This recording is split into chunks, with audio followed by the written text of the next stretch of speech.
জুলাই যোদ্ধা পরিচয় দেয়া তাহরিমা জামান সুরভির 2 দিনের রিমান্ড মঞ্জুর করেছে আদালত। সোমবার দুপুরে গাজীপুর সিনিয়র জুডিশিয়াল ম্যাজিস্ট্রেট 2 এর বিচারক শুনানি শেষে এ রিমান্ড মঞ্জুর করেন। কালিয়াকৈর থানার ভারপ্রাপ্ত কর্মকর্তা নাসির উদ্দিন জানান, গাজীপুরের কালিয়াকৈর থানার একটি মামলায় তাহরিমা ওয়ারেন্টভুক্ত আসামি ছিলেন। তাকে গ্রেফতার করে আদালতে হাজির করা হলে রিমান্ড মঞ্জুর করা হয়। ওসি নাসির উদ্দিন বলেন, মামলাটি করেন নাইমুর রহমান দুর্জয় নামের এক যুবক। অভিযোগে বলা হয়, অর্থ আদায়ের উদ্দেশ্যে অপহরণ ও ভয়ভীতি প্রদর্শনের পাশাপাশি সামাজিক যোগাযোগ মাধ্যমে ব্ল্যাকমেইলিং কার্যক্রমে জড়িত ছিলেন তাহরিমা।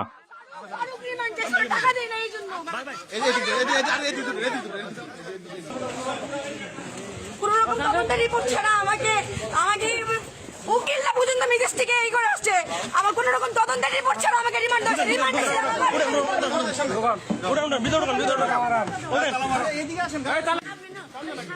ওরে বলবো আম্মু, ওদের বলে দিও